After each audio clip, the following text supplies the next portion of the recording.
Hello, welcome to our channel. I'm speaking with Dr. Gaim Kibreab, who is a research professor and course director of the Refugee Studies Master's Program at the School of Law and Social Science in the Department of Social Science at London South Bank University. His academic interests include forced migration regarding refugees, development-induced displacement, internally displaced persons, and environmentally induced population displacement, the development and governance of countries in post-conflict era, and he presently is focused on migration, resettlement, repatriation, and post-conflict integration of society. His published works include Refugees and Development in Africa, The Case of Eritrea, A Dream Deferred, The Eritrean National Service, Servitude for the Common Good, and the Youth Exodus, and his most recent publication, From Ally to Enemy, the Soviet Union and the Horn of Africa, a failed intervention, which I'm sure we will discuss in detail later in our conversation. I'm pleased to have Dr. Kibreab on the channel. Welcome. Thank you very much. I feel honored to participate in your program. I want to start our conversation with the use of national military service as a means for the Eritrean government to institutionalize essentially modern-day slave labor within the context of what the ruling party sees as a legitimate use of its citizen population's working effort to defend the country at a time when the Ethiopian military was a threat. Since the peace deal was signed in 2018, there was little effort made by Eritrean President Isaias Afwerki to enact the delineation of the border with his Ethiopian counterpart, Prime Minister Abiy Ahmed. From fieldwork, conversations, and interviews that you've conducted with Eritrean refugees up to the present moment, what was the perception of why they were in the military service and their opinion, if any, of the political situation in Eritrea during the no war, no peace period? Like everything else, the perception of the participants in the national service has been evolving over time and changing. In the beginning, you were not born, of course, and probably you were abroad later. In the beginning, when it was declared, most of the youth embraced it because they saw an opportunity to contribute to national reconstruction. The defense of the country was not at all relevant at that time. The common perception was that Eritrea's economy and society suffered during the war. The economy and the infrastructure of the country was reduced to ashes. And in order to rise from the ashes, the youth had an important role to play. And very few had reservations, and they embraced it, they welcomed it.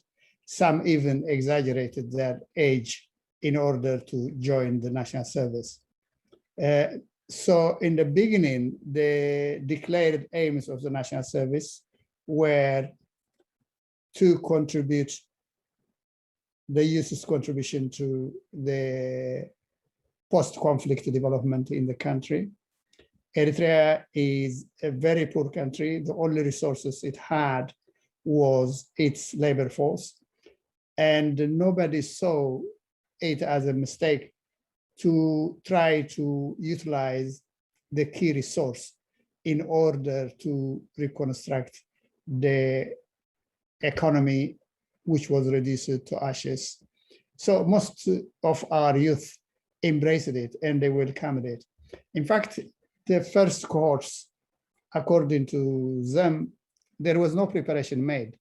It was a complete disarray in the beginning. The infrastructure was not there. It was ridden by snakes, poisonous snakes. But because of their determination, they cleared the land. They turned it into a habitable environment. And they really wanted to do their bit. But the government, in spite of, even though the declarations were correct, there was no corresponding preparation made to receive the large numbers of participants in the national service. There were not also well-developed rules and regulations that governed the relationship between the commanders and the conscripts. The conscripts were left at the absolute whims and arbitrary decisions of the commanders.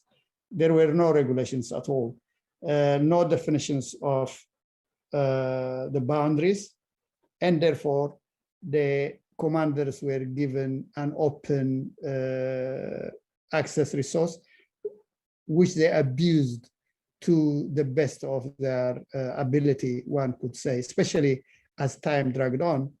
There were lots of abuses. The refugees, the conscripts could not resort to law because there was no law that governed the relationship between the commanders and the conscripts. So over time, many of the conscripts began to be disillusioned. But to give the devil his due, before the border war, which broke out in May 1998, the government kept its promise and demobilized those who completed 18 months. There were some people who suspected that this was not going to happen, but it happened. About 3 or 4 cohorts were demobilized after they completed 18 months. But of course, they were called back when the border war broke out, and they also mobilized even people who had not reached the age of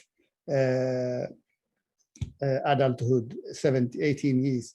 So during the border war, there was a crisis.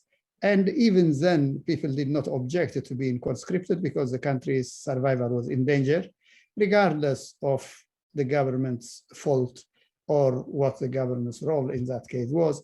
The actual question was how to defend the country. And the Eritreans tried their best to defend the country. And they, in spite of the problems, they pushed back the Ethiopian military attacks over time. But the perception of the conscripts was evolving depending on the reality on the ground. So first they were very positive. Later they were faced with fait accompli. They were objecting to the indefinite nature of the national service, but they also saw a danger, imminent danger posed to the country's sovereignty and survival. And therefore, most of them felt duty bound, in spite of their resentment, to defend the country, and they did so. But when there was no actual threat to the country's survival, they saw no reason why they shouldn't be demobilized. And when that did not happen, they left no stones unturned to disentangle themselves from the indefinite national service, which had degenerated into forced labor or modern form of slavery. Was there a particular time when they recognized that? Was there a turning point or an inflection in the public's perception of that? The overwhelming perception among the conscripts was, once the peace deal was signed in December 2000, they expected to be discharged. Those who completed 18 months, they expected to be discharged. But as you know, in 2001, they introduced the Warsai Yikealo so-called development campaign. And in 2003, it became permanent.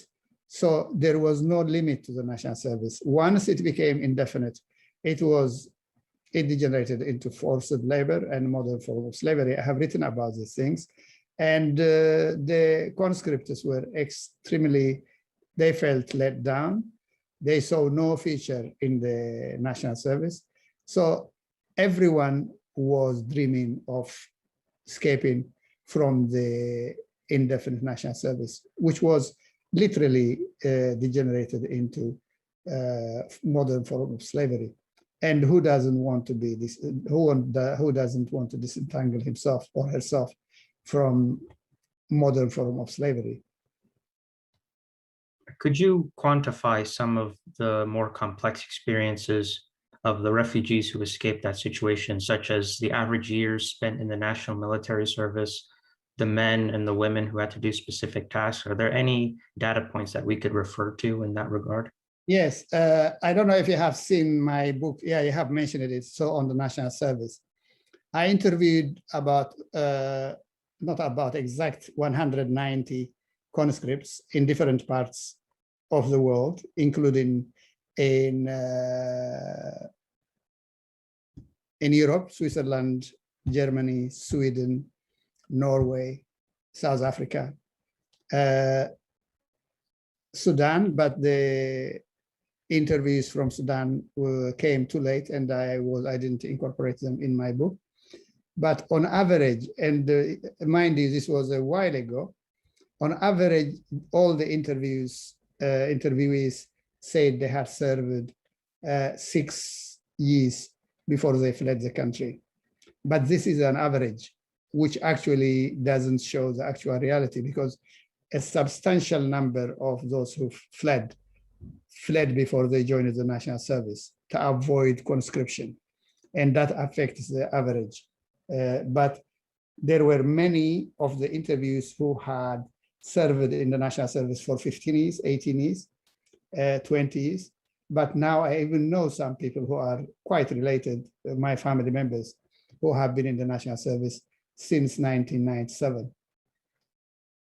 And you can imagine the level of resentment these people have against the government, against the national service. How can you be positively disposed to the national service if your rights are all trampled upon? They have families whom you can't feed, you can't see. What is happening today is actually those who get a chance to visit their families, they have wives, they impregnate their wives, and every year, every 2 years, 3 years they come, and they get an additional child without any means to raise those children. And they may know, it may be affected yourself. We are supporting our relatives' children and their wives, and the government doesn't do much about this. And this, it is inevitable that this will lead to a blind alley who wants to serve as a slave, especially when there is peace, when there is no war. There are wars which are, of course, which are not pursued to protect Eritrean sovereignty, but in pursuit of what the president considers to be his expansionist, or he wants to dominate his the neighboring countries, or to protect the country against enemies that he produces and reproduces with every passing day. But the use, when the country's sovereignty is threatened, they are determined to defend it, but not at any cost. If there is no threat and the Eritrean government is actually getting involved in wars that do not concern the country and the people, then unless they are forced, very few want to shed their blood in pursuit of that goal. Is it right to say that the Eritrean government exported its repression or its war agenda towards other countries? You mentioned that Isaias in particular was really wanting to protract conflict in order to sustain the military. Is that also something to take into account? I don't know if he does it in order to sustain the military state of war. Of course, a state of war is beneficial to short-term, it has short-term benefits to those who rule their societies by force. Because when there is an external force, there is a tendency to respond positively in order to avert the threat. And I am sure he knows this very well. But it can fail in the long term, because Eritrea is not a big country. It doesn't have a large number of people. And given the huge number of Eritreans who are fleeing to avoid the national service, not the national service, but national service which has degenerated into modern form of slavery, then I think what is happening is quite inevitable. Why Isaias engages in war? Well, we know that that is a fact. The first war was against Yemen. Apparently, Yemen was a very close ally of Eritrea at a certain stage, and later they joined Mengistu when the Soviets came in. And then with Sudan, which was considered Eritrea's ally. We don't know, I don't want to apportion fault responsibilities now because it's very complicated. It's not only Isaias's fault, but also we have irresponsible governments, including Isaias and even governments in the neighboring areas. So it's not, you can't attribute the problem to one person, but Eritrea is overrepresented in the problems that are created in the area. And Eritrea did not have an elected government. It is ruled by one person. And that one person's attitude or positions matter a lot, whether Eritrea is going to be involved in war or not. You know, any person in power, unless there is accountability, unless there is a counteracting force, countervailing force, that person is likely to abuse their power. It is inevitable. And the tragedy of Eritrea is, in spite of the heroic war, our people fought against a much bigger enemy, including the Soviet Union and Ethiopia, supported by East Germany, by the Soviet Union, and so on. In the end, we have seen what happened. And there has never been any peace in Eritrea. I mean, there was no war, continuous war, but the country is in a state of war. The mass media, the propaganda of the government, they are always harping on a threat that is determined to wipe out Eritrea's sovereignty and independence. But I don't think the people buy this. I mean, I don't think they accept it anymore because they know the reality. They are in the air, on the ground itself. But unfortunately, the level of intimidation is so severe that even the heroic people who fought an amazing war against a bigger enemy are completely silenced. They are terrified, terrorized. They live in a state of fear. The perception of the people is that the government is everywhere and it can destroy them at any time. So the heroic people who literally played unbelievably heroic role during the War of Independence are now completely subdued. Why are they subdued? If I said I know the answer, I would be lying. But I think the reason why Eritreans are not resisting is because they are voting with their feet. If every disappointed person votes with their feet, then who is going to fight the government? The reason why Eritreans won the war during the liberation struggle is because they did not run away. Some of us ran away, but the majority stayed to fight against the enemy. And that's why they succeeded. But now, every Eritrean who has resentment against the government, instead of staying put to fight, is voting with their feet. Maybe people like me who are abroad with our children living comfortably, we may feel constrained to say this, maybe, you know, but in reality, unless people stay and organize themselves to resist, no person in power in history has ever relinquished power voluntarily. And Isaias is not going to do that. Why should he? He has indicated in many ways that he has no intention to retire or to hand over power to the people. So, yeah, the reality is quite scary and unfortunately quite discouraging. How long is this going to continue? We don't know. Maybe not to excuse, but to rationalize the reason why people flee is because of the very severe human rights violations that occur in the country.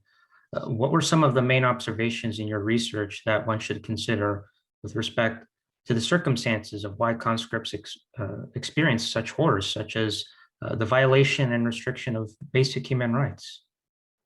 Yes, it is at the heart of the displacement of 100,000 Eritreans lies conscription and the violation of fundamental human rights that accompany it, either to avoid conscription, as you have seen the young people, the young children in Ethiopia and Sudan.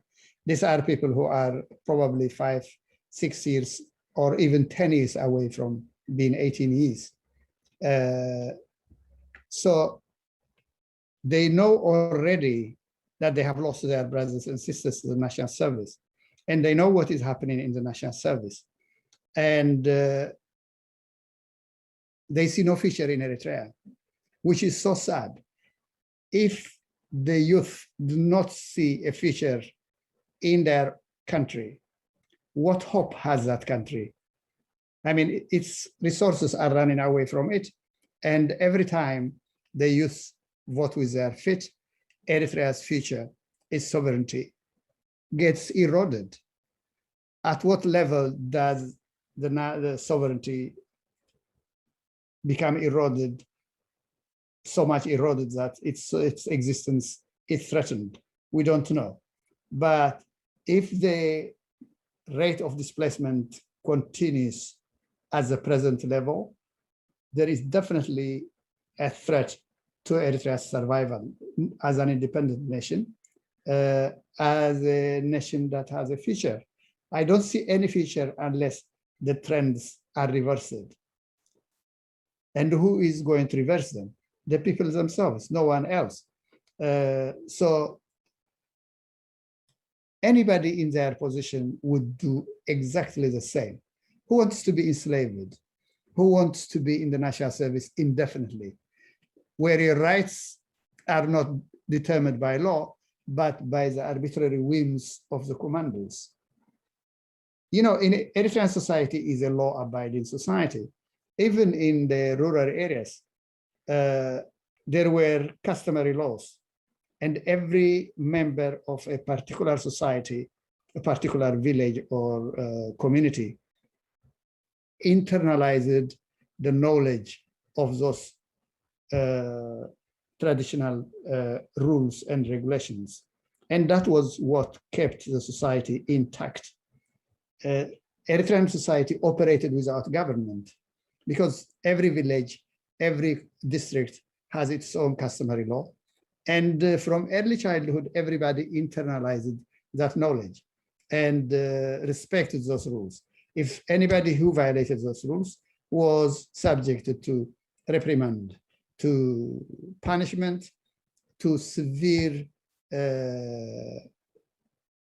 pressure was brought to bear on them. And I think there was no need for a government, literally. Governments appeared to impose their rules, to collect the taxes, to subject most of the people. Eritreans have never been ruled by a fair government. They have never, ever experienced that rule. The only time they were ruled fairly and justly were when governments were absent, when they were left to manage their own affairs according to their customary laws. And these youngsters are, the majority probably are from the cities, and they are not aware of the customary laws, because in the country, in the cities, the behavior of people is not governed by customary laws, but still that knowledge exists. That knowledge exists. But the national service, the people who manage it, the commanders, I have interviewed many people who were really subjected to inhumane treatment by the commanders. Sometimes you wonder whether these are part and parcel of Eritrean societies. They literally abuse them, abuse women, abuse the young men, and there are no repercussions. There are no costs. There are no costs. They can use them for any personal gain. They can punish them severely. I haven't seen anyone who was killed by them in the national service, but there are reports which indicate that some people could sustain severe injuries because of the kind of punishments they are subjected to. And the reason why this is happening is because it is an open access resource. There are no boundaries, there are no consequences. And every person, if any one of us is actually allowed to operate in a legal vacuum, anybody is likely to abuse their power as they do. You know, when I was collecting data for my book, Dream Deferred, I was interviewing some elderly men and women in Eritrea. Very wise people. Those people actually, they have never been to school, some of them, but their knowledge is just amazing. When I was interviewed an elderly man once, I asked him, what do you think about what is going on? This was in the mid-90s. Things are not going well, he said. And what do you think? What do you think about that? He said, I'm very sad. Saddens me, but I also consider these things happening in Eritrea to be inevitable, unavoidable. Why do you say that? He said, son, there are two things that make a leader a good one. And these are either he should fear God or the law. These people don't seem to believe in God because they are atheists, and they are above the law. So why do you expect them to treat our people fairly and justly? There are no consequences for their abuses. So that is so fundamental, so profound. And that is what has been happening in Eritrea. If you are above the law, if you fear no consequences for your actions, if you're not accountable for your abuses, you are likely to do what is happening in Eritrea. I don't know if you saw the documentary Escape from Eritrea. If you saw that, if you saw Adabeto, the young men and women who are in Adabeto, and the way they are hoarded like they were goods. I mean, is this what our people fought for? Did anyone expect these things to unfold in post-independence Eritrea? Were these the promises? They were not. I mean, what is happening in Eritrea is beyond the imagination. What does the man want? Why does he have to subject our people to such kind of inhumane treatment? Do they deserve this?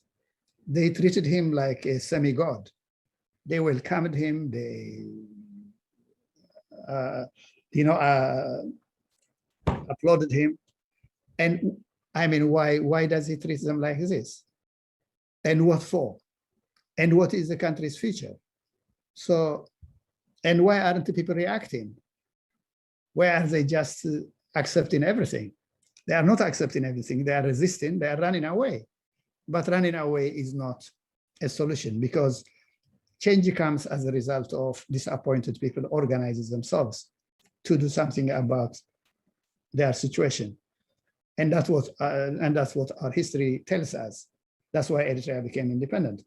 But after independence, the level of oppression is so much that everybody considers flight as a solution. But if you flee from a problem, you leave the problem behind, you can't solve it. And we really need to reverse this exodus. Unless we do that, it is very unlikely that changes will take place in Eritrea.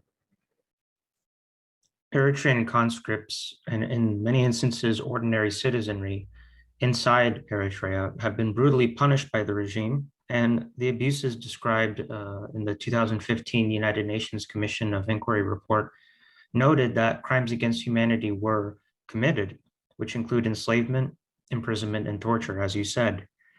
From your examination of Western governments when dealing with immigration, have your findings or those with similar results been properly explained in the case of Eritrea to these governments with respect to why Eritrean migration remains one of the highest in the world when taken on a per capita basis relative to the population? Can you rephrase, can you say that, can you ask the question again? Sure. Western governments obviously are aware of the situation in Eritrea, and with respect to its population size, Eritrea has one of the largest refugee influxes into Europe and North America. Why hasn't this information been more properly explained? Should they know that this country is run by a brutal dictatorship? We've seen that the European Union in the past has offered its willingness and its support to fund the regime through construction in the name of development. Is there a sense by Western governments to try to remediate the issue to not deal with immigration? Well, the fact that the rate of acceptance of Eritreans is among the highest in the EU countries after Syria indicates that they are very much aware of the severity of the conditions that are forcing these people to flee. So once they reach the shores of Western countries, they are likely to be accepted. Things are changing now. The right-wing parties are coming to power, and they really don't care about human lives and so on. But the fact that they are accepting the people who survived the agonies in transit countries and in Eritrea indicates that they are aware of the problems that are prompting these people to flee.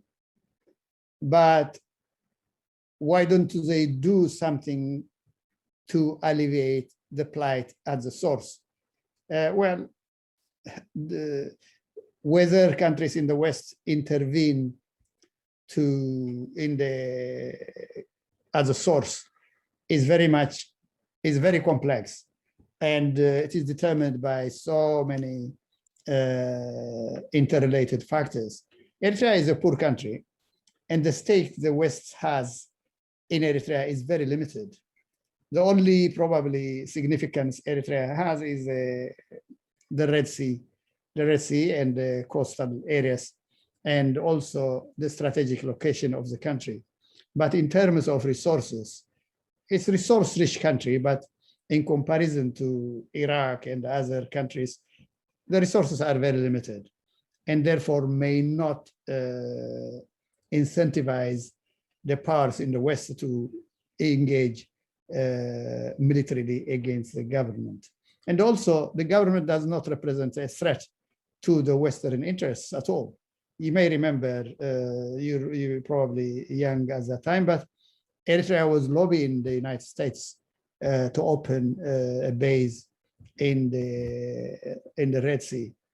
Who lobbies a government, an external power, to establish a base in one's territory? It shows you how far they are willing to go, regardless of their rhetoric. So the West I don't think the West feels threatened by Eritrea. Western interests are not at all threatened.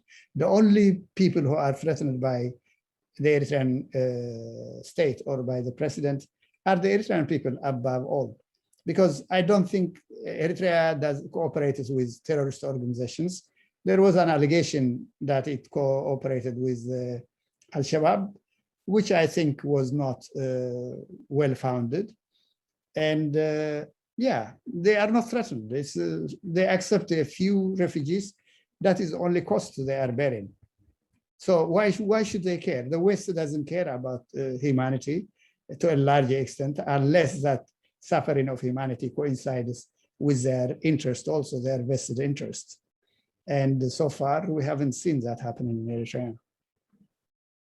want to switch the topic of our conversation to more of a historical approach with respect to the military service. Can you give a brief summary of the implementation of the Eritrean government's Warsai Yikealo Development Campaign and what the EPLF's legacy had to do with the creation of military education? Well, if you look at the rationale of the national service, given the heroic history of the Eritrean people demonstrated during the national liberation struggle,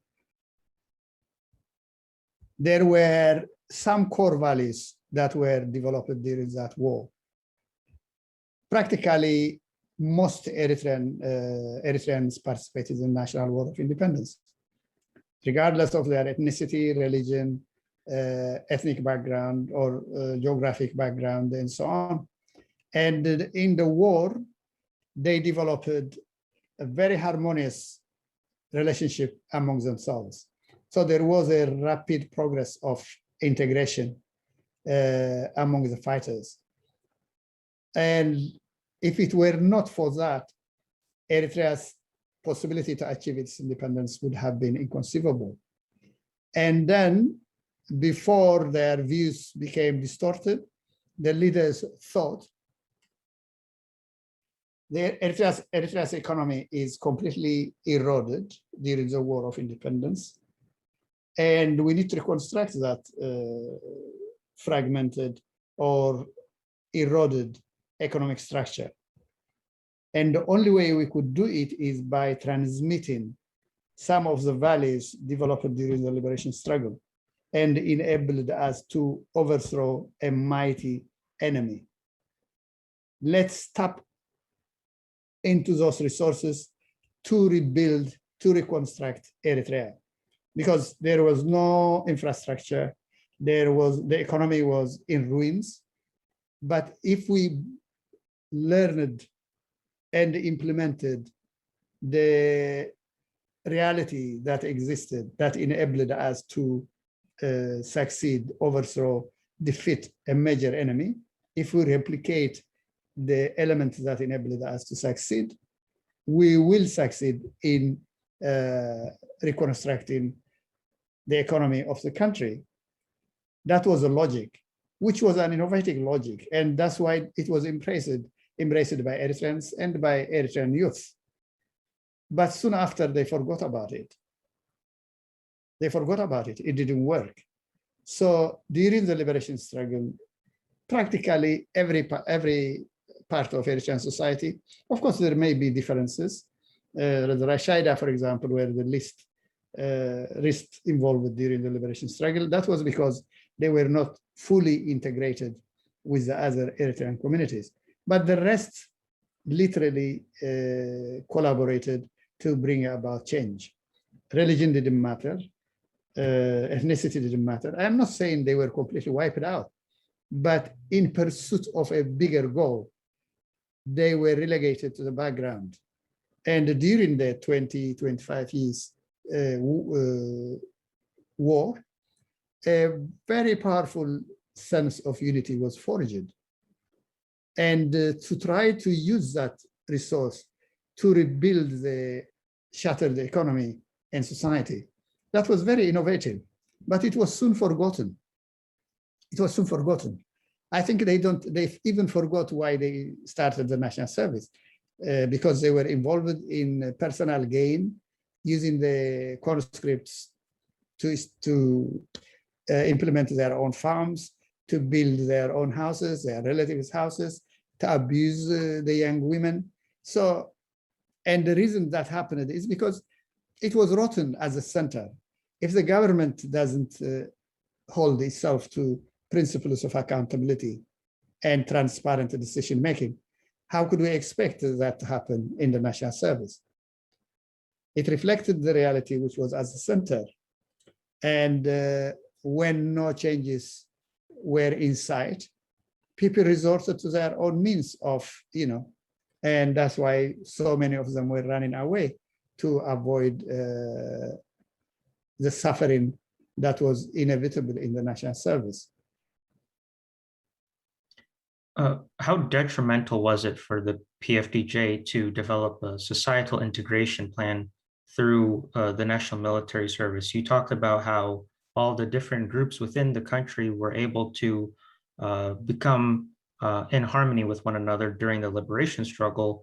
I'm wondering, did that generational spirit of unity carry on into the next generation of the fighters that were enrolled through the Warsai Yikealo campaign or other institutions in which the students would be placed in the military education?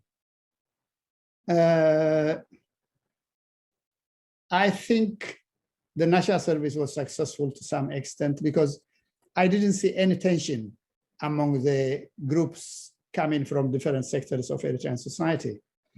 And probably that was not only the result of the national service, but all were subjected to inhumane and degrading treatment. And whenever you have a common enemy, you tend to cooperate with each other. No group was privileged in comparison to the other. And that engendered a sense of communality and common interests. And I didn't see any tension. In fact, if you ask people who fled from the national service, they will tell you that it was only when they came to Sudan or Ethiopia, they learned about ethnicity, different, differences, religion, and so on. In the national service, I did not come across anyone who expressed any kind of resentment, and all were actually subjected to inhumane, degrading treatment. There may be individuals who enjoyed privileges, but that had nothing to do with ethnicity, religion, and so on. They can come from all sectors of Eritrean society. Someone who offered service to the colonel in the field, regardless of whether he's a Muslim or a Christian, would derive some benefits, but those benefits were not considerable. So common oppression engenders some form of unity, but that unity didn't last. If you talk to people who were in the national service, actually they are quite progressive in terms of they are not inclined to join tribalist religious groups. In fact, in that sense, the national service is successful, but it is unsuccessful because it's not retaining the people it trained. They are running away because life is unbearable and they see no future for themselves or their families. There's also the concept of GIFA, which is the rounding up of citizens when the military needs more people to recruit, if I understand that correctly. How much of that contributed to the suffering or the confusion among the population when it comes to this policy? Do you mean those who were affected by the national service or their families or the society at large? Society at large, but also the families. I'm sure that many were disgruntled at the news that their son or daughter had been taken by the military to who knows where. Yes, the GIFA was monstrous. It was monstrous.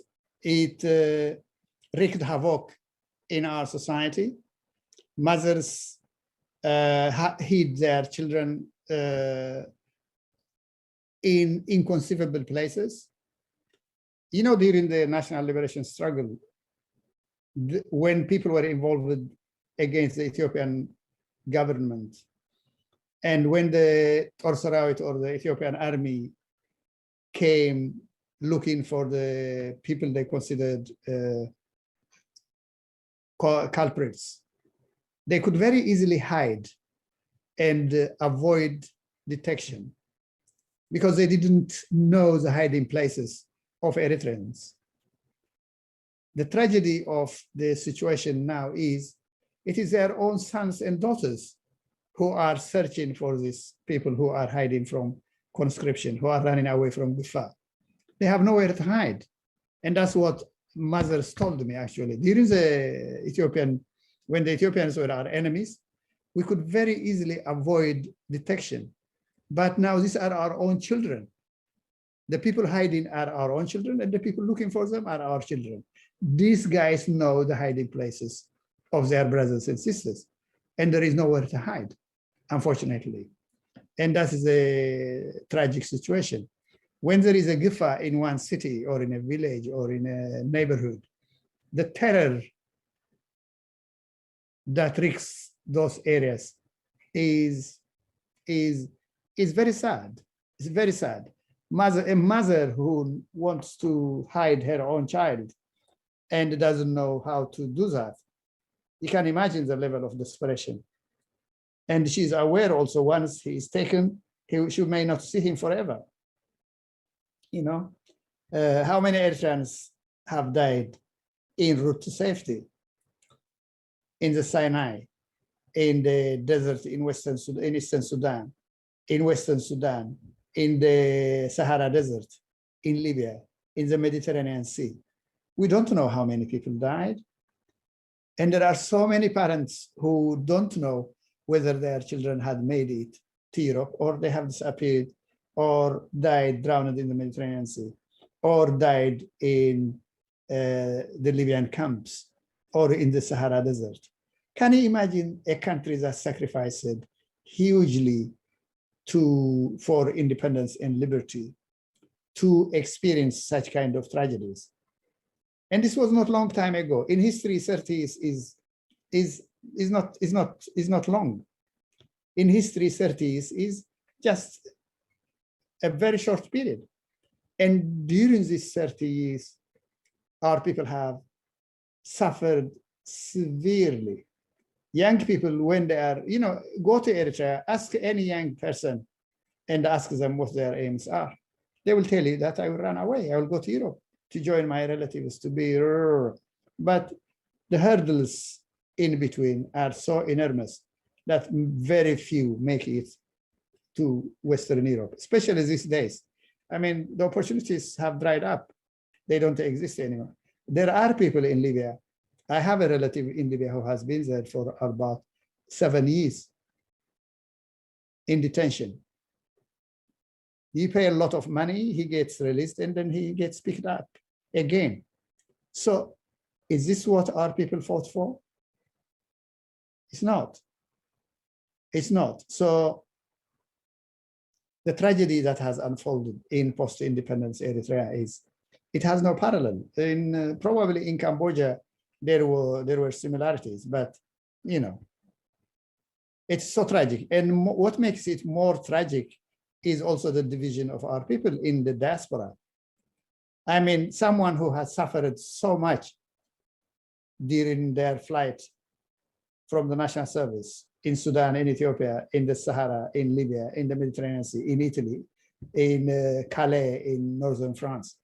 They come here, and when he sees them, some of them, there are not many, but some of them joining the PFDJ, you wonder what's wrong with these people? What's wrong with these people? I don't know. So one of the reasons could be the weakness of the opposition. If they saw a future for the opposition, they would join them. But they see them being disorganized, they see them fragmented, multiplying every time. They are doing their best, but their best has not been enough. So the youth who are coming after suffering all these tragedies, when they come here, they also suffer more. So many people are committing suicide. And the reason is because there is no reception. There is no organized Eritrean bodies to receive these people, to provide them with what they call it, to rehabilitate them, to help them with mental health or social services. Exactly. So, and the first thing they do when they come here is actually they want to help their families at home. When they are unable to help themselves, they also spend sleepless nights to help their relatives, because their relatives, they know the situation their relatives are in. So the tragedy is, it is enormous. The problems facing the Eritreans are enormous. I don't know how it is in the US, but here there are some who kill themselves, who suffer mental breakdown, and there are no services actually provided by Eritreans. There are a few Eritreans who try, but it's not enough. It's not enough. I'd like to switch to another interesting topic, and that is the significance of the USSR in the Horn of Africa. The Soviet Union's role during Mengistu's Ethiopia during the latter portion of the Eritrean Independence War is something to note, especially in the context of what's happening today in Tigray, where we've seen the Russian government's official stance of non-interference in international conflicts cause a lack of action at high levels of government, and the result is the preventable mass suffering of tens of thousands of civilians.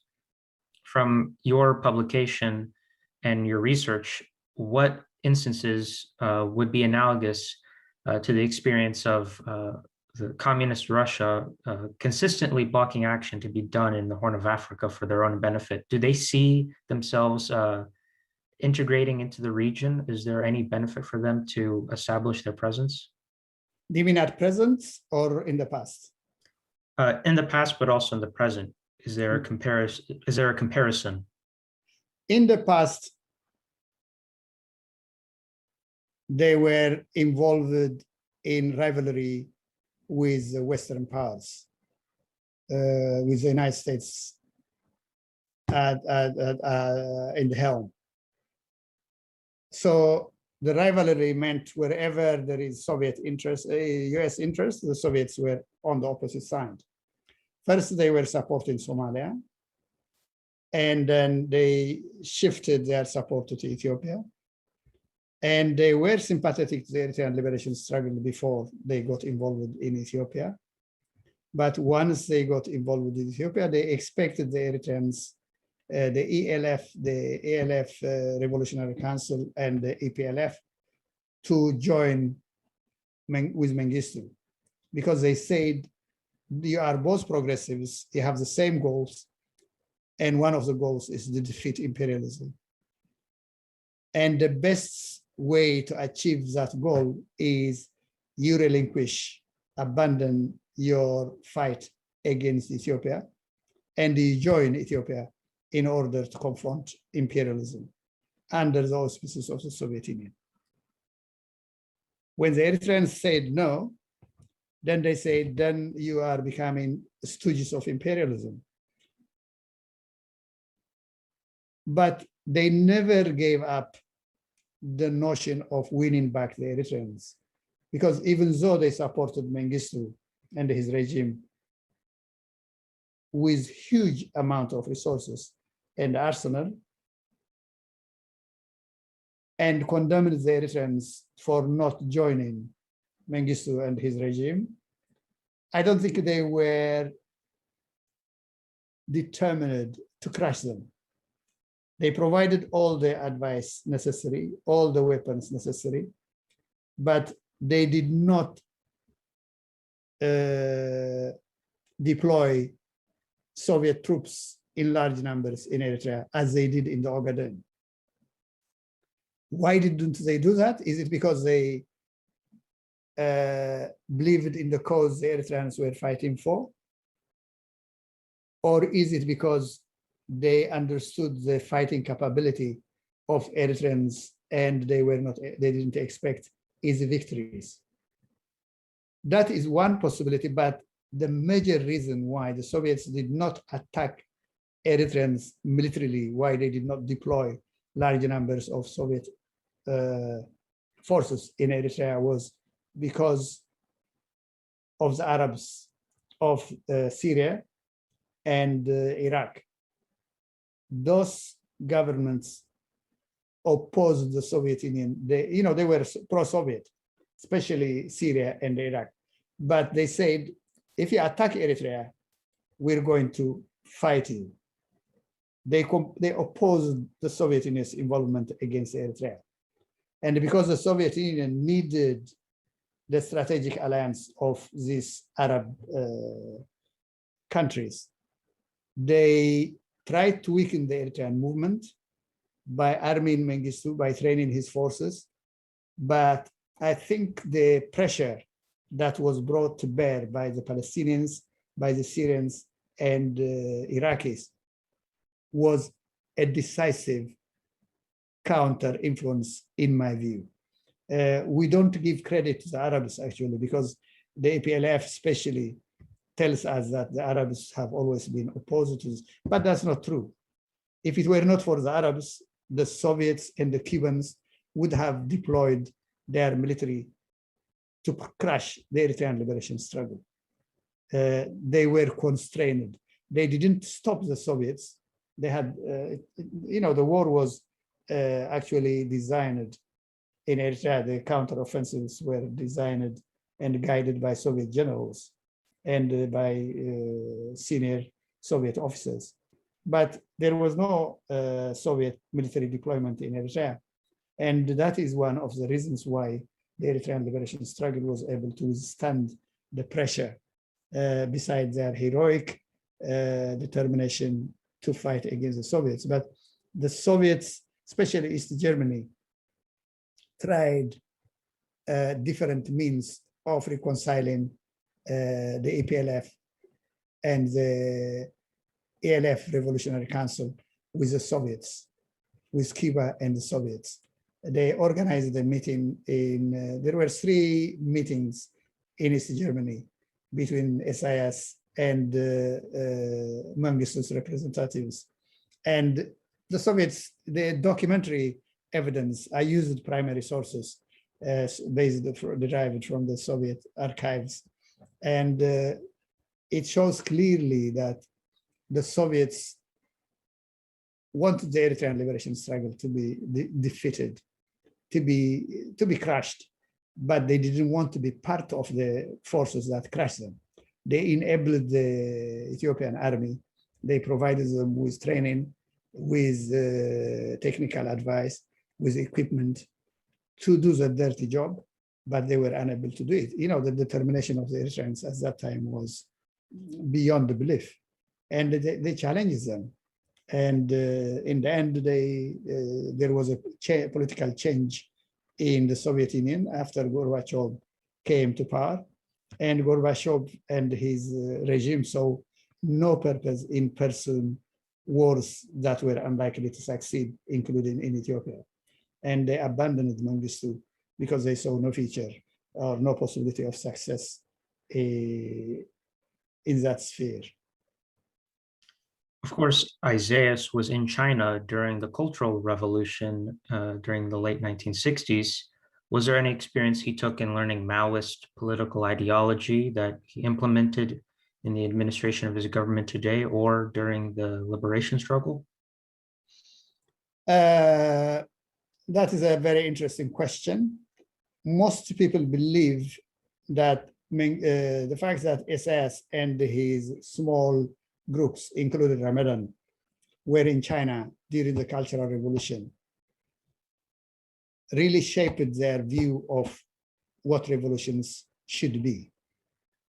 They were very much influenced by what they saw in China. And when they returned, actually, that was when they established the secret party. And the rules, the secrecy that guided the operation of the secret party clearly indicators that they learned a lot from the Chinese experience. Dan Connell's interrogation with dialogue or interrogation with political prisoners in Eritrea clearly shows how the party was created and the way it implemented its policies indicators that they were very, very much influenced by what they saw in China. Isaias's cavalier attitude to human rights, to life, to property is a clear indication of that short experience he had in China.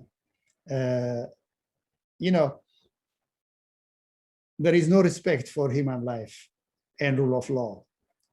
And that was a dominant feature in China in the second half of the 1960s. And he's been implementing that policy since his return, and that's what he's exactly doing.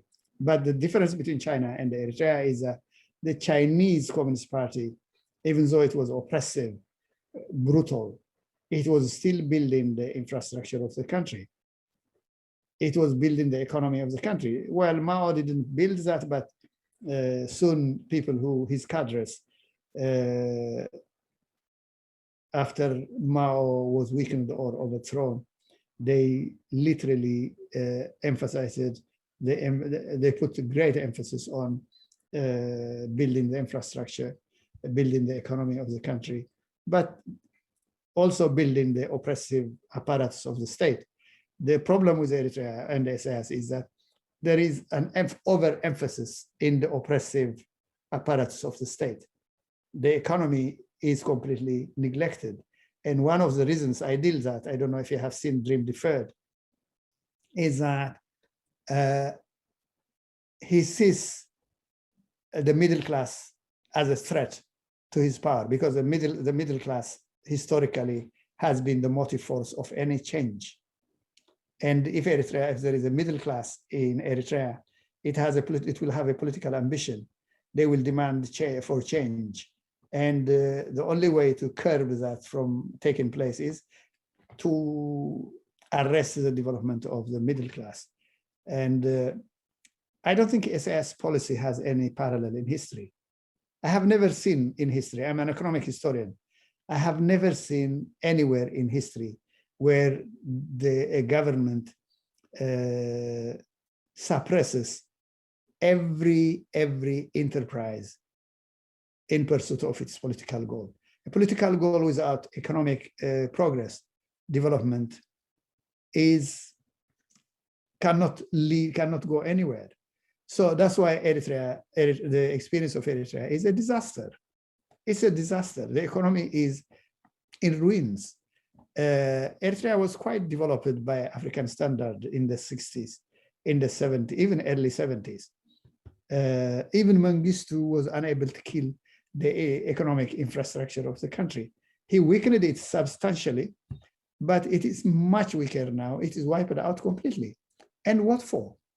And what is the alternative? What does the present government in Eritrea want? Why doesn't it develop the economy? And then it can at least dictate a country that has a thriving economy. Sometimes, you run out of words, because what do they want? What does Isaias want? What does he want with Eritrea? So sometimes he ran out of words. I just despair. Sometimes I've heard people describe the secret party that you were mentioning, or the grouping of the PFDJ, as a mafia running the country essentially as their kingpin. Is that an accurate assessment based on what you've seen? Yes, I have. Yes, in terms of their cavalier attitude to rule of law, to human life, definitely there are some similarities with the phenomenon of the mafia.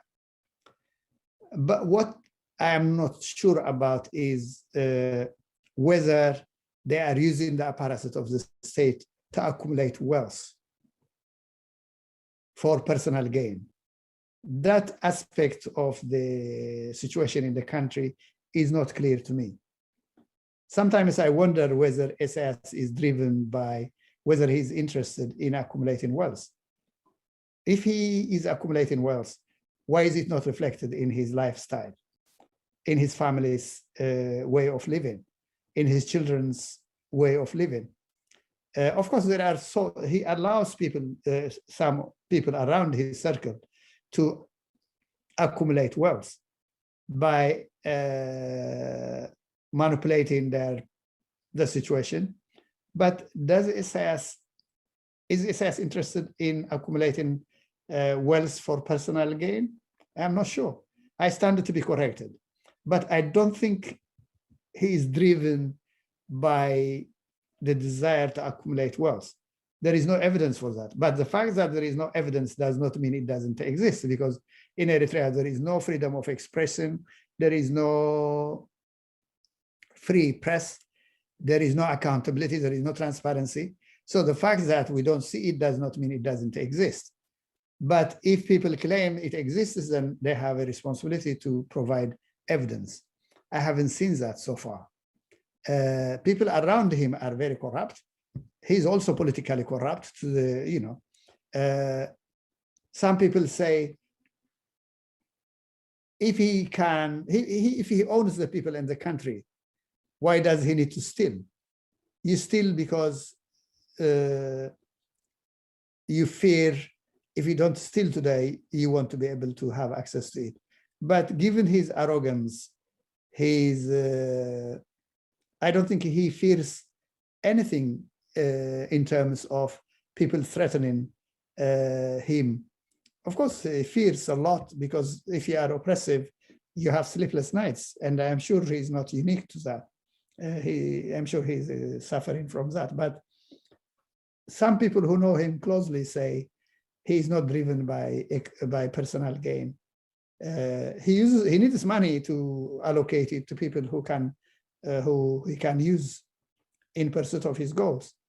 But I don't know if So he said whether there are some features of mafia, if there is evidence to show. The way they run the country, definitely, there is no doubt. It is a tightly organized body that rules the country. It is not accountable. There is no transparent decision making. If someone threatens them, they can eliminate him without any fear of accountability. If they detain someone, they don't bring that person to justice, to court, and nobody is allowed to demand the release or rule of habeas corpus. There is no habeas corpus in Eritrea. Habeas corpus is when you detain someone, you have to bring the person to the court within 24 hours or 48 hours.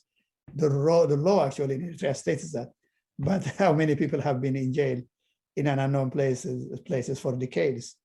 So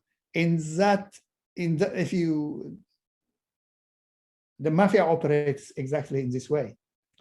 And are they killing the people they are detaining? I don't know. Because if you don't see them, whoever is detained disappears. Well, those who say they are being killed, it's a legitimate claim. Of course, it's not, there is no evidence to show that, but the practice, the common practice we are accustomed to is a state, if it detains someone, it has to produce that body to a court of law within a given period. It's only bandits when they detain someone, the person disappears. So the Eritrean, the government, I don't know if it is legitimate to call it a government. The institutions of government are not there. It does not behave like a government, because a government, if it detains someone, it has a right to detain anyone who violates the law. But it has also a duty to produce the person in court, so that that person has the right to defense, and that person could be sentenced to death, could be freed, 10 years, and so on. That's how governments operate. But mafias operate, eliminate people they don't like.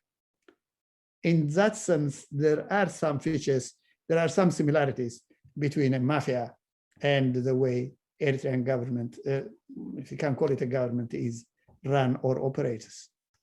But that's interesting that you mentioned that there's a lack of evidence, because I think that is a reflection of the method in which they operate, which is, as long as there's nothing to incriminate you, there's no justification or legal basis to call them a regime that detains its citizenry without the rule of law. In 2016, Yamane Gebriab, who was the advisor to the president, said in his appeal to the United Nations Commission of Inquiry that there was no evidence for the claims that were made in the report. Do you think that is also a way that they divert attention in that respect? No. The concept of evidence is premised on the fact that there is openness, there is transparency, there is accountability, and you can challenge the decisions of a government in a court of law.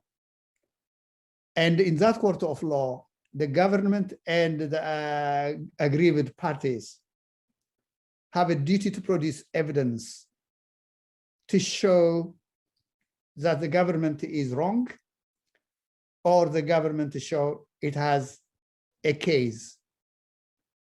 If the situation does not allow that, and the reason why it is not allowed is the government doesn't allow it, then those who are opposed to the government are within their rights to say that the government's actions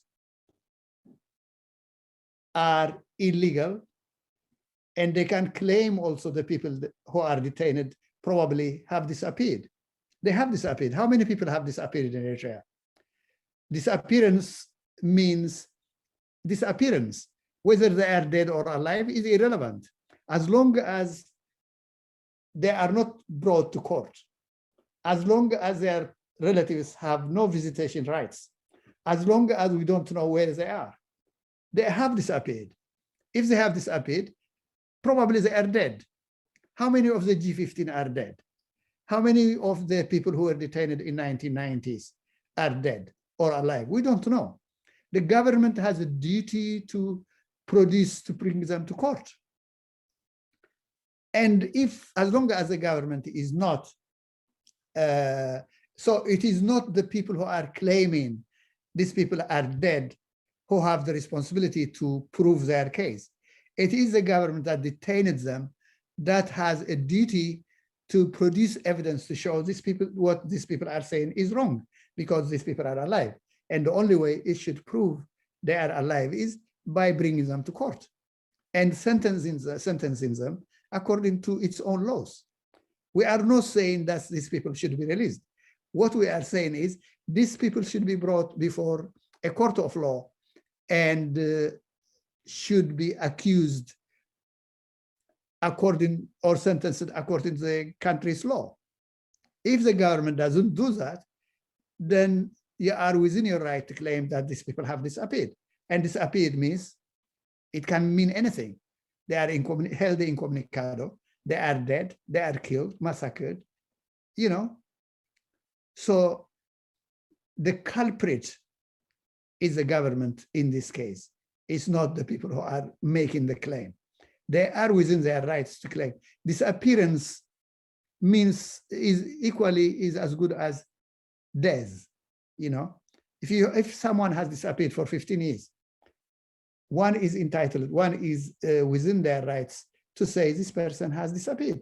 And therefore, anything could happen. Disappearance means that person probably is dead, probably is disabled, probably is suffering from illnesses, or he no longer exists or she no longer exists.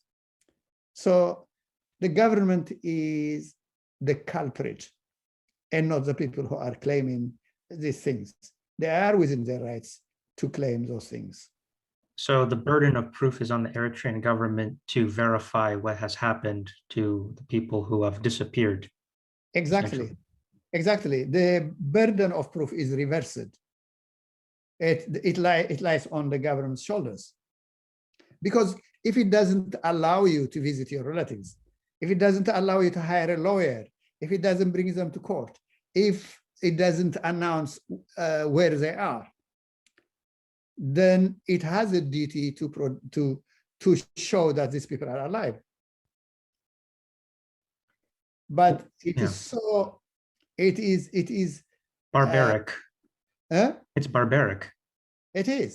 It Yeah. is. It is medieval. Yeah. It is medieval. What have been, in your personal experience as Eritrean, some of the turning points or the moments in your work or in your life that helped you gain a better appreciation for the particular work that you do? One of the most important dates for Eritreans is October 3rd, 2013, when approximately 365 Eritreans died off the coast of the Italian island of Lampedusa. What have been some of those points for you when you're doing this type of work?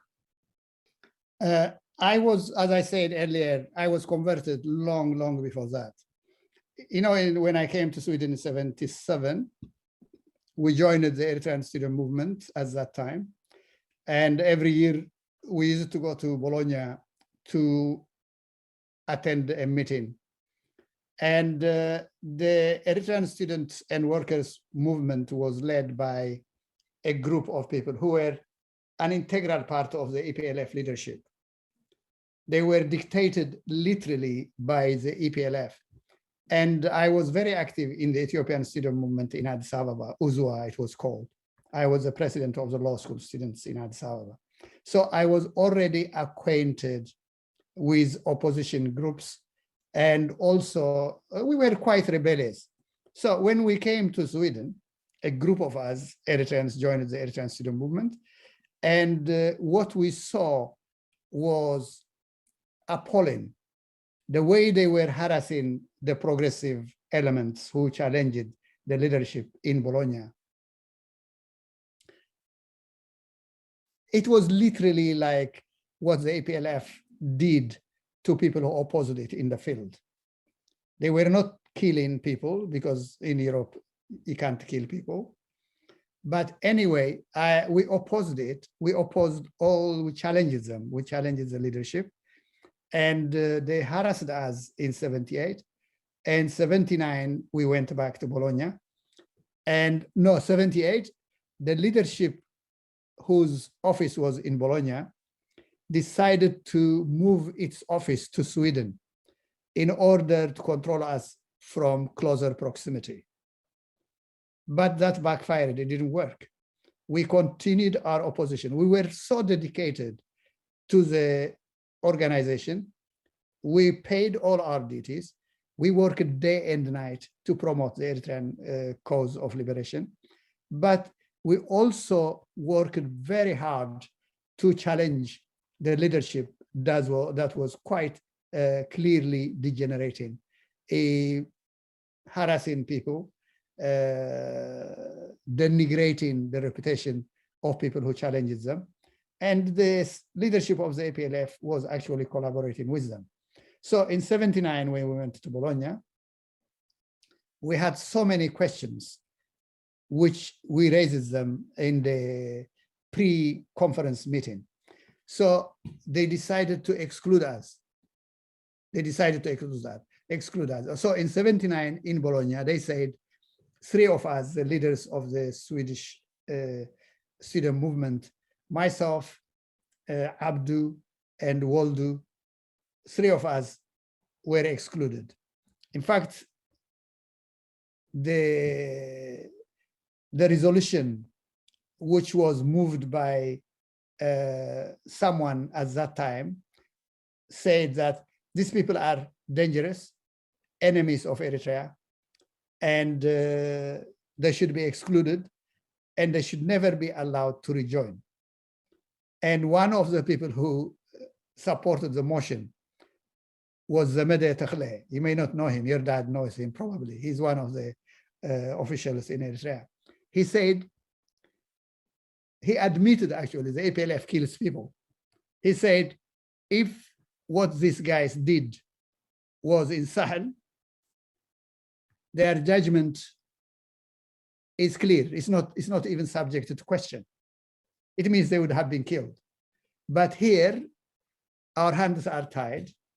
And the only thing we could do is to uproot them and throw them in the bin, in the garbage. And this was one of the leaders of the Eritrean student movement worldwide. Sabat Ephraim was sitting there and he was clapping his hand. Literally, the Zameda was telling us that we would have killed you if you were in Sahel. But here we can't kill you, we can only put you in the bin. So we were excluded. That was when I went back to university, because I was not studying at university. I was working almost full time, but opposing them completely. So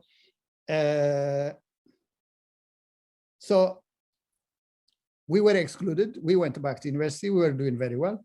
But then there was a threat to Eritrea's sovereignty when the Soviet Union was involved. And then that was, they were campaigning to raise funds. This is for a national cause. So I went back and became part of the committees who were raising money. And also there was a very magnanimous person of the member of the APLF, Waldenki El Abraha. He used to live in Germany, but went to Eritrea. He was one of the leaders. So he came, even I was ill, I didn't attend his meeting. So he came to my house and he said, we have to forget the past, and our country is in an imminent threat of, so you should join us. So all of us agreed to join. We were raising funds and so on, but I never joined them back. I never went back, joined the movement. And then I was supporting the struggle from outside, not from inside.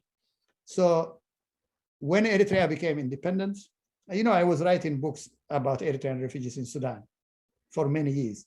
So when Eritrea became independent, it became obvious to me that I should also follow the refugees who were returning to Eritrea and write about them, how they are doing, how they are integrating themselves into Eritrean society.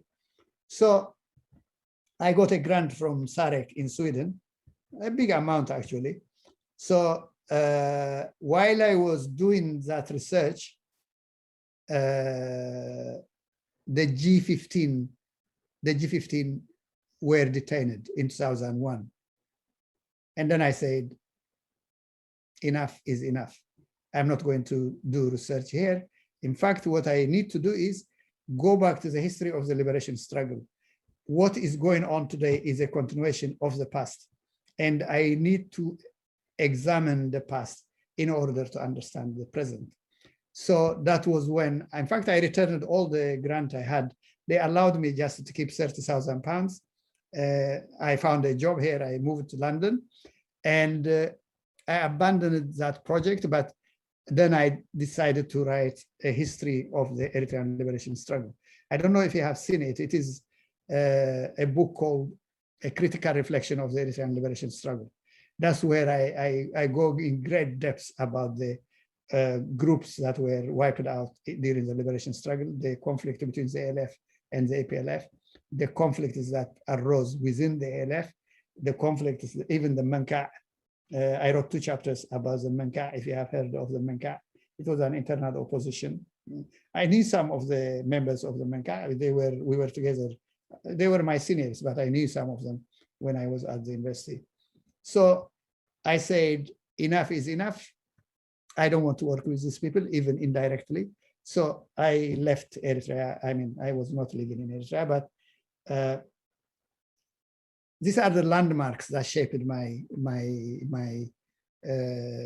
political position. I was always,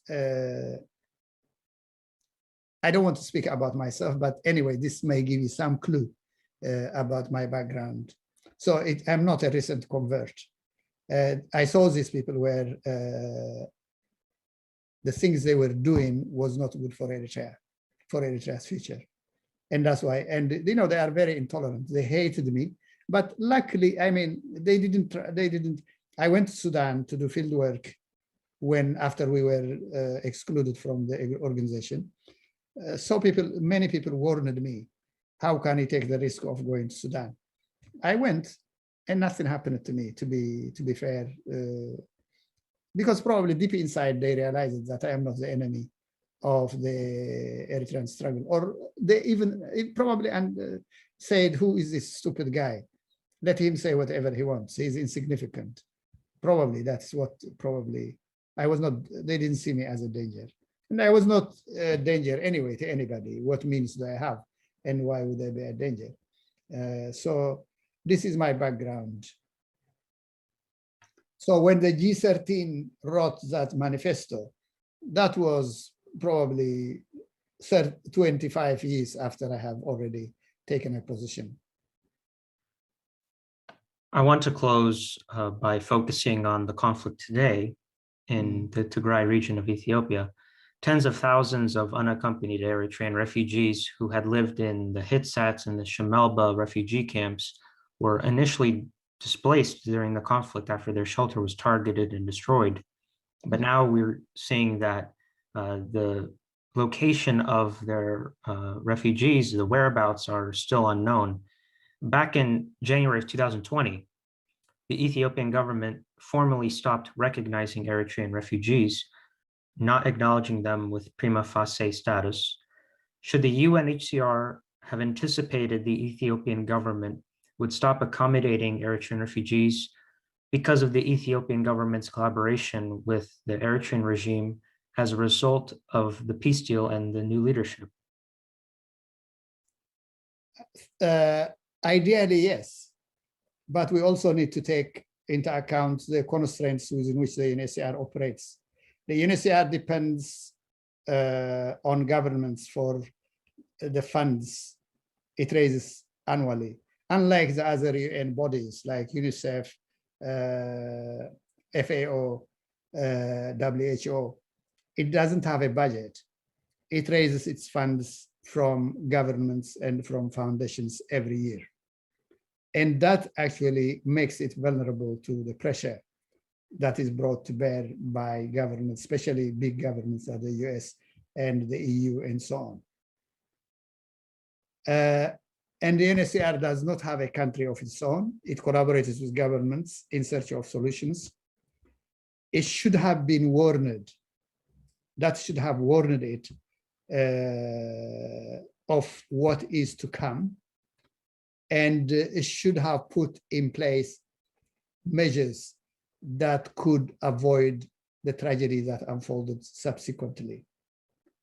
When Ethiopia, to be fair to Ethiopia also, they did not stop recognizing Eritreans. It was only in Tigray at the border that they stopped recognizing them, and that was to appease Isaias. Most governments do that, you know. Governments accept refugees in pursuit of self-interest. It's not because they are not charitable organizations. Governments accept refugees in pursuit of their own interests. So the UNHCR should have detected the dangers that were in the process of making, and should have explored ways and means to relocate the refugees to inside Ethiopia, and if that is not viable, outside of Ethiopia. As if you have seen my tweets yesterday, the United States of America, after it was defeated in Indochina, it relocated or resettled its allies over 800,000 between 75 and 80. 800,000. If you include those who were resettled in Canada and Europe, they were over 1 million. Eritrean refugees are probably 100,000. Resettling 100,000 Eritreans to save them from risk to their lives and to save the UNHCR, protect the UNHCR's reputation, or enable the UNHCR fulfill its goal, its mandatory goals, was a very small price to pay. The UNHCR didn't try to do that. But if it tried, would it have succeeded? We don't know, because the environment in the world has changed. The strategic significance of refugees after the end of the bipolar division of the world into East and West has been reduced dramatically. Refugees are no longer strategically significant. During the Cold War, they were really significant because whoever came from the East was accepted with open arms, because every person who fled from Soviet Union and its allies was considered as positive because they saw that as a means of weakening or eroding the sovereignty and the legitimacy of the Soviet Union. That's no longer necessary. Putin and the US, the interests they are pursuing now are not fundamentally different. They differ in as much as the interests of the Soviet Union and the US government are different, but there are no strategic goals which they pursue. They collaborate sometimes. There are no principal reasons that separate their interests. So this period is not favorable to refugees. If it were during the Cold War, they wouldn't return refugees to Libya. Returning refugees from Europe to Libya practically is like sentencing them to death. So the humanitarian principles that governed state responses or policies during the Cold War are no longer there. Now human beings are disposable. If Western Europe, if the European countries can return Eritrean refugees to Libya, to languish in detention, to be raped, to be enslaved, to be sold as if they were commodities, it means their values have been eroded, and the values that govern the responses of the developed world in the past are no longer there. It's self-interest now. The right-wing parties are competing, and they are competing against the liberal parties. And the liberal parties, instead of adhering to their principles, the core values, they are competing with the right-wing parties and are relinquishing their principles and are meeting them, actually adopting policies that are pursued by the right-wing parties. So the principles that governed the behavior of governments in the past are no longer there. The responses are governed by self-interest. And that is unfortunate because they are quite incompatible with the greatest achievement of Western civilization, which is asylum. Asylum is the greatest achievement of Western governments, but it is now eroded. We have also heard reports that Eritrean refugees have been forcibly repatriated back to Eritrea and either face retribution for escaping or they're extrajudicially murdered. The whereabouts of the rest of the refugee population in Adi Harush and Mayaini is not entirely clear. What major international laws have the Ethiopian and or Eritrean governments violated with respect to lack of safety for the refugee population? Well, at the heart of the principle of asylum lies providing safe place for the refugees who have crossed an international border. And that safe place is defined by the extent to which that place is inaccessible to the government from where the refugees fled from. If Eritreans fled and applied for asylum in Ethiopia, the place where the Eritrean refugees are placed should be completely sealed from access by the Eritrean government. The moment the Eritrean government accesses the place where the Eritrean refugees are hosted, then the purpose of asylum is defeated. Asylum means being inaccessible to your government of origin. The moment the Eritrean government was able to access the sites where Eritrean refugees were hosted, the purpose of asylum is defeated. If there were means, the immediate response of UNHCR in collaboration with the Eritrean government should have been to lift the Eritreans from the areas that were accessible to the Eritrean government, from Tigray to Showa, to Gondar, to other places. Of course, is it realistic to expect the Ethiopian government, which was in a state of war at that time, to dedicate its resources and the attention to rescue Eritrean refugees. Of course, if it is committed to the international principles of human rights and to the treaties it committed itself, of course, it should prioritize the safety of the Eritrean refugees. After all, it's about life, human life. And the reason why they fled Eritrea is because they didn't feel safe in Eritrea. And the Eritrean government, Ethiopian government, and the UNSCR and the other governments had a duty to put them in a safe place. If where they were was not safe, they had a duty to relocate them. Of course, when we say duty, it has to take into account the reality on the ground.